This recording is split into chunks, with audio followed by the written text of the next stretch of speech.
کہہ سکتے ہیں خونخوار دنیا کہ جو بھیڑیے کی نگاہ سے ہر ایک کو دیکھ رہے ہو تو اس سے آپ کیا توقع کر سکتے ہیں؟ حتماً جو ہے وہ فائنینشلی آپ کو ڈسٹرب کیا جائے گا۔ اب یہاں پر چند ٹپس میں آپ کی خدمت میں پیش کرنا چاہتا ہوں جن افراد کے لیے میسر ہے، ان کے لیے تو بہت آسان ہے، میسر نہیں عزیزو فرش ازا پر مانگیے کہ دشمن اقتصادی اور فائنینشلی طور پر اس طرح سے حملہ آور ہے، میری اور آپ کی ذمہ داری ہے، آئیے اپنے زمانے کے امام کی مدد کیجیے اس امر میں۔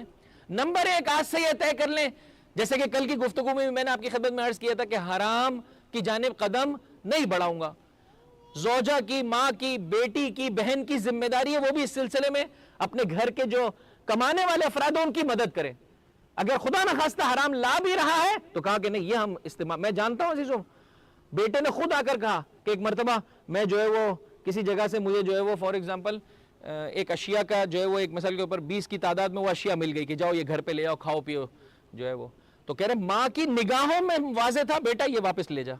یہ حتماً تجھے کسی اور مقصد کے لیے دیا گیا، ہم یہ گھر میں استعمال نہیں کریں گے۔ یہ گھر کی لیڈیز کی ذمہ داری ہے، حرام گھر میں نہیں آنے پائے، ہم کم پر اکتفا کریں گے، قناعت کر لیں گے۔ علی کا چاہنے والا کم ہونے سے گھٹ نہیں جاتا میرے بھائی، رزق حرام انسان کو علی ابن ابی طالب سے اپنے مولا سے دور کر دیتا ہے۔ بس ایک شے یہ طے کر لے کہ حرام اپنے، اور جیسے کہ کل کی گفتگو میں نے عرض کیا تھا آپ کی خدمت میں، ملے گا اتنا ہی جتنا رب چاہے گا۔ ایسا نہیں ہے کہ میں بہت زیادہ ادھر ادھر سے جمع کر لوں گا تو زیادہ جو ہے وہ مجھے نصیب ہو جائے گا، نہیں، یہاں پر زیادہ آ جائے گا، وہاں پر جب میں حرام کے چکر میں ہوں تو بہت سارے مجھے بھی تو ڈوج دینے کے چکر میں ہے، تو میں نے یہاں سے 10 روپے بنائے، بہت سارے لوگوں نے مجھ سے 10 روپے پتہ نہیں کتنے لے کے چلے گئے، تو بچتا کچھ بھی نہیں ہے عزیزوں۔ وہ جو آپ رزق میں برکت مانگتے وہ نہیں ملتی ہے انسان کو۔ اور بعض روایتوں میں یہ جملہ بڑا خطرناک ہے عزیزوں کہ 2 قسم کے لوگ بہت زیادہ قیامت میں افسوس کریں گے، اس میں ایک کمانے والا ہے اور ایک ہم مولوی صاحبان ہیں۔ ایک کمانے والا ہے وہ افسوس کرے گا کہ میں نے نہ دیکھا حلال کمایا نہ دیکھا حرام، اور کما لیا کہ بھائی اپنے بیوی بچوں کو جو ہے وہ سکون والی زندگی دیکھ سکو۔ ان صاحب کی تو آنکھ بند ہو گئی، حرام کی وجہ سے یہ گئے جہنم میں۔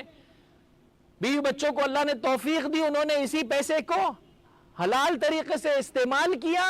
اس میں جو دوسروں کا حق تھا اسے ادا کیا، کمایا اس نے، جہنمی ہو گیا، انہوں نے اس کو صحیح طرح سے خرچ کیا اور بہشتی ہو گئے۔ سب سے زیادہ افسوس کرے گا اسی طرح سے مولوی صاحب کہ لوگوں کو اچھی اچھی باتیں بتائی، وہ سب کے سب اس پر عمل کر کے بہشتی ہو گئے، موصوف خود عمل نہیں کر پائے، پڑھ گئے، نتیجتاً جہنم میں جانا پڑ رہا ہے۔ تو عزیزو خدا کے ہاں قانون، خدا کے ہاں ملاک اور مرتبہ ایک ہی ہے، فرق نہیں پڑتا عزیزو، یہاں پر بیٹھا ہے یا وہاں پر بیٹھا ہے، پڑھنے والا ہے یا سامع ہے،